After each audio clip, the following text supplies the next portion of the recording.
السلام علیکم ورحمۃ اللہ وبرکاتہ۔ جیسے ہی سردیاں شروع ہوتی ہیں تو سرد اور خشک موسم میں بلغم، خشک کھانسی، زکام، نزلہ اس کی شکایت شروع ہو جاتی ہے، لیکن لازمی نہیں جب یہ شکایت شروع ہو جائے تو آپ ڈاکٹر کے پاس جائیں یا کسی حکیم کے پاس جائیں اور ڈھیروں روپے خرچ کر کے اپنا علاج کروائیں، بلکہ آپ ایک عام سے پھل کی مدد سے اپنی کھانسی کا، زکام کا، بلغم کا علاج کر سکتے ہیں۔ اور وہ پھل بھی امرود ہے، کوئی اور نہیں، امرود ہے۔ آپ کو پتہ ہے کھانسی کی دو قسمیں ہوتی ہیں نا، ایک خشک کھانسی، ایک بلغم والی کھانسی۔ دونوں کے لیے میں انشاءاللہ الگ الگ جو طریقہ ہے وہ میں بتاتا ہوں۔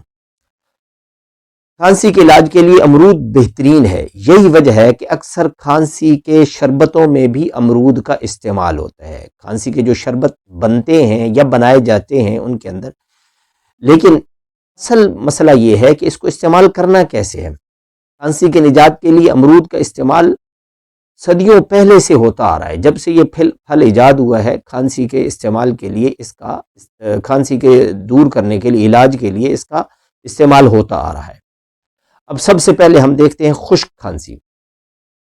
خشک کھانسی میں گلا، حلق اور زبان مستقل خشک رہتا ہے، ایسے میں بار بار پھندہ بھی لگتا ہے، یعنی سانس بند ہو جاتا ہے، یا ایسے پتہ چلتا ہے جسے کسی نے مجھے گلے سے پکڑ لیا ہے۔ تو خشک کھانسی کی وجہ سے کھانسنے سے گلے میں خراش بھی آ جاتی ہے۔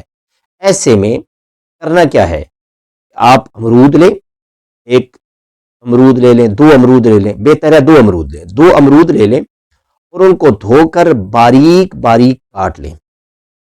کاٹنے کے بعد اس کے اوپر آپ نے دو چیزیں ڈالنی ہے۔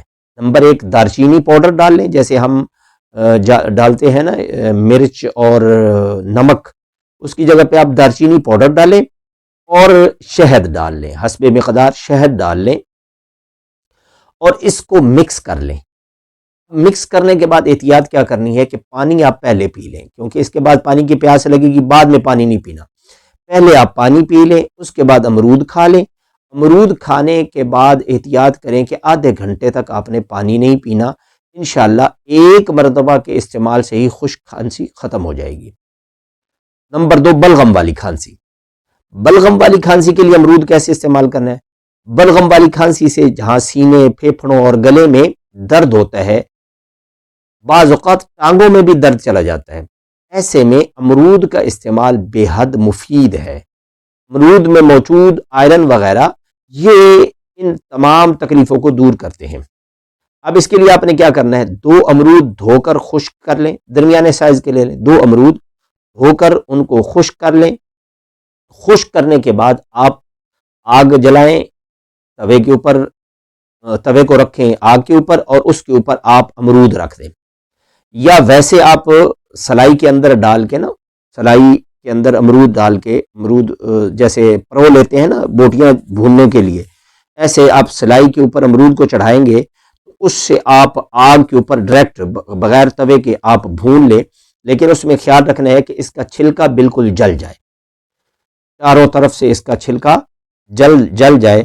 اب اس کو آپ باریک کاٹ لیں، چھوٹے چھوٹے ٹکڑوں میں اس کو کاٹ لیں، اس کے اوپر کالی مرچ اور کالا نمک چھڑک کر رات سونے سے پہلے کھا لیں، اس کے بعد پانی نہ پیئیں۔ یہ ذہن میں رکھیں، امرود کھانے کے بعد پانی بالکل نہ پیئیں، پانی نہ پیئیں، اور آپ دیکھیں گے کہ صبح آپ اٹھیں گے تو کھانسی دور ہو جائے گی، رات بھی آپ کی پرسکون رہے گی، کھانسی سے آرام رہے گا، اور ساتھ نزلہ بلغم کو بھی انشاءاللہ یہ امرود ختم کر دے گا۔ یہ آپ استعمال کریں، اور اس کے ساتھ آپ اگر قہوہ استعمال کرنا چاہتے ہیں تو آپ امرود کے پتوں کا قہوہ وہ آپ صبح و شام پی لیں، 3-4 پتے لے لیں، 2 کپ پانی لے لیں، اس کو پکائیں، جب 1 کپ پانی رہ جائے تو آپ ان پتوں کو نکال دیں اور اس کے اندر آپ شکر شامل کر کے یا چینی شامل کر کے اس کو آپ نوش کریں، صبح بھی اور شام کو بھی۔ اس سے بھی انشاءاللہ کھانسی میں اور بخار میں بھی آرام آتا ہے۔ یہ بہت مفید ہے امرود، اس کو آپ استعمال کریں، اور دعاؤں میں مجھ سمیت پوری امت کو یاد رکھیے گا۔ السلام علیکم ورحمۃ اللہ وبرکاتہ۔